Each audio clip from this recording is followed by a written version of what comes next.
Coucou les amis, bienvenue dans cette nouvelle vidéo dans laquelle nous allons résoudre un exercice sur les nombres complexes. Alors ici, dans cette partie, nous allons aborder le module et l'argument des nombres complexes, l'écriture trigonométrique, algébrique et exponentielle des nombres complexes, et enfin comment déterminer les valeurs exactes de cosinus et sinus des nombres donnés. Et ensuite, calculer la puissance des nombres complexes. Voilà. Sans plus tarder, nous avons le complexe Z1 qui est égal à 1 plus I, Z2 qui est égal à 1 moins I racine carrée de 3, et Z qui est égal à Z1 sur Z2. On me demande à la première question de calculer le module et l'argument de chacun de ces complexes. Alors pour Z1, nous connaissons que le module d'un complexe est égal à quoi? À la racine carrée de A carré plus B carré, tout en sachant que le A représente la partie réelle de Z1, c'est-à-dire le 1, et le B représente la partie imaginaire de Z1, c'est-à-dire le nombre qui multiplie le I, ici c'est 1. Donc voilà, A égale à 1, B aussi égale à 1. Et en remplaçant, nous aurons 1 au carré plus 1 au carré. Déjà 1 au carré c'est 1 plus 1 ça donne 2, racine carrée de 2. Donc déjà ici nous avons Z1 qui est égal à racine carrée de 2. Concernant l'argument. Alors, un argument de Z1, nous avons cosinus θ1. Bon, j'ai mis l'indice ici 1 parce qu'on a Z1 ici. Sinon, l'autre peut mettre tout simplement θ, il n'y a pas trop de soucis. Donc, cosinus de θ1 qui est égal à A sur module de Z1 et sinus de θ1 égale à B sur module de Z1. Connaissant le A, connaissant le module de Z1 qu'on vient de déterminer, ici c'est le module, faites attention. Voilà, c'est le module. Et automatiquement, qu'est-ce que nous aurons? Nous aurons donc 1 sur racine carrée de 2 et là aussi 1 sur racine carrée de 2. Alors, comment est-ce que nous avons fait pour avoir 1 sur racine carrée de 2, automatiquement racine carrée de 2 sur 2? Il faut savoir que nous avons rendu rationnel. 1 sur racine carrée de 2 est égal à quoi? À 1. Voilà. Comme on a l'habitude de le faire, on multiplie le numérateur et le dénominateur par l'expression conjuguée du dénominateur. Or, ici, racine carrée de 2, je peux toujours garder racine carrée de 2. Et en bas aussi, racine carrée de 2. 1 fois racine carrée de 2, ça donne racine carrée de 2. Et racine carrée de 2 fois racine carrée de 2, c'est ce qui me donne 2. Voilà pourquoi nous avons racine carrée de 2 sur 2. Or, quel est cet angle dont le cosinus est racine carrée de 2 et le sinus est racine carrée de 2? Cet angle, c'est quoi? C'est pi quart. D'où l'argument de notre complexe Z1 est égal à quoi? Pi quart modulo 2pi. Alors, concernant le complexe Z2, c'est la même chose. Nous aurons la racine carrée de la partie réelle de Z2 qui est 1, plus le carré de la partie imaginaire qui est moins racine carrée de 3. Ce qui va me donner quoi? 1 au carré c'est 1, moins racine carrée de 3 au carré me donne 3, 3 plus 1 c'est 4, et racine carrée de 4, c'est ce qui me donne 1.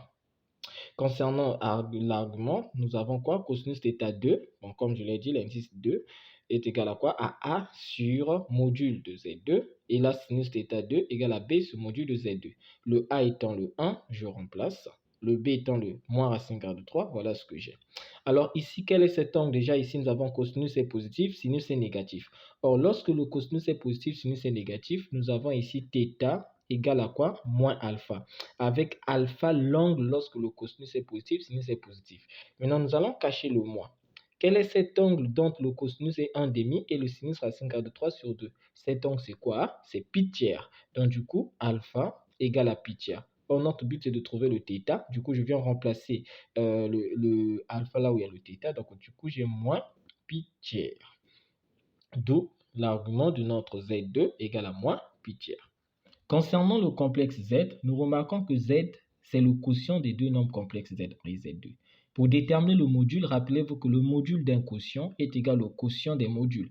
Donc, c'est-à-dire que nous avons ici module de Z1 sur module de Z2. Or, le module de Z1, c'était racine carrée de 2 et le module de Z2, c'était 2. D'où le module de Z est égal à racine carrée de 2 sur 2. Ici, je n'ai pas besoin d'appliquer la formule, il suffit d'utiliser la propriété sur les modules.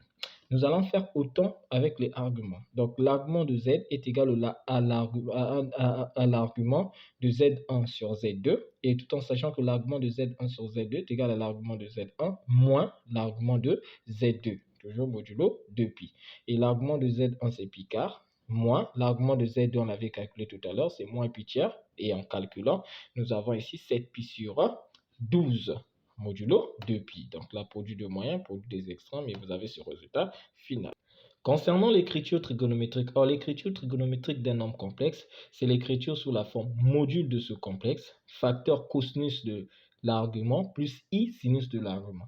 Or, le module de z, on l'avait calculé déjà, on vient de le calculer tout à l'heure, c'est racine carrée de 2 sur 2. C'est ce que nous allons venir remplacer ici.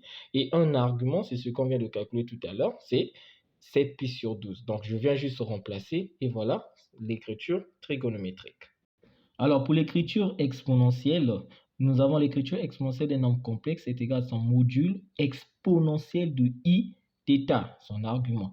Donc, le e là se lit exponentiel. Donc, automatiquement, le module c'est racine carrée de 2 sur 2, exponentiel de i, l'argument c'est 7pi sur 12. Voilà, c'est terminé. Et si on n'avait pas le module et l'argument, vous remarquez très bien qu'il fallait d'abord chercher le module et l'argument. Et comme nous, on avait déjà déterminé ça en amont, voilà, on vient juste remplacer. Alors, pour notre deuxième question, on nous demande de donner l'écriture complexe de l'écriture algébrique, excusez-moi, de z. Et nous savons que z est égal à quoi? Z1 sur z2. Et voilà, nous allons remplacer. Et là, il faut chercher à rendre algébrique. Donc, on fait quoi? On multiplie le numérateur et le dénominateur par le conjugué du dénominateur, tel que là. Et je vais développer 1 fois 1, c'est 1. 1 fois i racine carrée de 3, c'est ça. I fois 1, c'est i. I fois i, c'est i au carré qui est moins 1, plus fois plus c'est plus fois moins c'est moins. Donc, 1 fois racine carrée de 3, c'est valable pour la racine carrée de 3. Et au dénominateur, nous avons le conjugué multiplié par son complexe. Du coup, on prend quoi? La partie réelle au carré plus la partie imaginaire au carré. Et lorsqu'on effectue le calcul, on retrouve ça. Alors, comment avoir ce résultat final? Nous avons eu 1 moins racine carrée de 3 qui n'ont pas les i. On divise par 4. Voilà.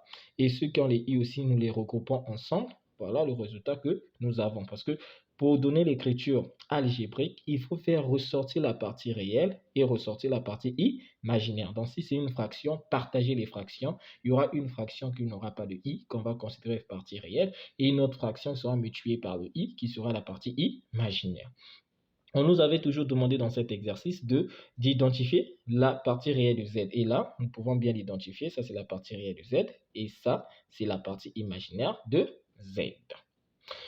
Pour la troisième question, on nous demande de déterminer les valeurs exactes de cosinus de 7pi sur 12 et sinus de 7pi sur 12. La première question à se poser, c'est que avec quel complexe nous avons vu apparaître 7pi sur 12? Or, dans nos calculs, c'est le complexe Z qui a pour argument 7pi sur 12. Cela revient à dire que je dois m'intéresser à ce complexe Z. Mais qu'est-ce qui porte le cosinus et le sinus? C'est sa forme trigonométrique. Donc, du coup, je réécris d'abord la forme trigonométrique de Z où il y a la pression de cosinus de 7pi sur 12 et sinus de 7pi sur 12. Je développe pour faire ressortir la partie réelle et la partie imaginaire. Par la suite, je réécris la forme algébrique que nous avons eu à déterminer récemment. Et vous remarquez que ça, c'est le Z, mais sous la forme algébrique. Et là, c'est le même Z sous la forme trigonométrique. Ça veut dire que je peux les égaler. Donc, la valeur qui est ici, qui représente la partie réelle pour la forme algébrique, c'est la même qui représente la partie réelle pour la forme trigonométrique. Ce qui nous permet de dire, par analogie, les parties réelles c'est égal, parties imaginaires aussi c'est égal. Il faut remarquer qu'il n'y a pas de i parce que ce sont des parties imaginaires. On connaît qu'ils sont tous multipliés par i. Et du coup, pour faciliter mes calculs, qu'est-ce que je fais? Je multiplie toute l'équation par racine carrée de 2. Donc, on a racine carrée de 2 fois racine carrée de 2 me donne 2. 2 sur 2, ça me donne 1, ça disparaît. 1 fois racine carrée de 2, ça me donne racine carrée de 2. Racine carrée de 3 fois racine carrée de 2, ça me donne racine carrée de 6. Et je fais autant ici. Voilà le résultat que nous avons. Alors, pour la toute dernière question et pour terminer avec cet exercice, on me demande de démontrer que z exposant 36 est un réel négatif. Alors, pour calculer la puissance d'un nombre complexe, je vous conseillerais d'utiliser l'écriture exponentielle qui est plus pratique. Mais sinon, vous pouvez manipuler aussi l'écriture trigonométrique. Alors, moi, je préfère l'écriture exponentielle pour être assez rapide. Donc, je réécris d'abord l'écriture exponentielle de z et en élevant la puissance 36, voilà ce que nous avons. Et nous nous rappelons de la propriété a fois b, le tout exposant n, ce qui donne a exposant n fois b exposant n. Et c'est ce qui va me permettre d'écrire donc racine carrée de 2 sur 2, le tout exposant 36. Donc, vous allez remarquer qu'on aura racine carrée de 2 sur 2, le tout exposant 36. Et il faut remarquer que la racine carrée de 2 peut s'écrire 2 exposant 1 demi. Donc, du coup, au dénominateur, c'est 2. Donc, les 36, on va partager. Donc, on aura ici x sous 36, en bas aussi, x sous 36. D'accord? X sous 36, là aussi, x sous 36. Du coup, qu'est-ce que ça me permet de dire? Déjà, le x sous 36 ici va me tuer le 1 demi, ce qui va me permettre d'avoir 2x sous 36 divisé par 2. Et là, au dénominateur, j'ai 2x sous 36. Or, 2x sous 36 divisé par 2, ça me donne 2x sous 18. Et au dénominateur, j'ai 2x sous 36. Du coup, ça me permettra de dire quoi? J'ai 2x sous 18 moins 36. Soit j'aurai 2x sous quoi? 18 moins 36 va me donner quoi? Moins 18. Donc voilà, c'est le résultat que nous avons quelque part ici. Alors de l'autre côté, nous constatons que nous aurons quoi? Nous aurons, vu que c'est une puissance, on aura exponentielle de i 7pi fois 36 divisé par 12. Voilà, c'est ce qu'on a écrit ici. Or, 36 divisé par 12 est égal à 3. Et 3 fois 7 pi, c'est ce qui me donne quoi? 21 pi. Retenez aussi ceci. Exponentielle de kpi est égal à 1 si le k est pair. Ça, il faut retenir. Exponentielle de kpi est égal à 1 si k est pair. Exponentielle de kpi est égal à moins 1 si k est impair. C'est une propriété très importante. Du coup, dans notre cas, nous avons exponentielle de i21. Or, 21 est un nombre comment? Impair. Du coup, exponentielle de i21. Donc, nous aurons exponentielle de i21 pi sera donc égal à quoi? À moins 1. Et lorsque je viens remplacer le moins 1 ici, il vient me tuer l'expression. Nous avons moins exponentielle de moins 18 et excusez-moi, moins 2 exposant moins 18.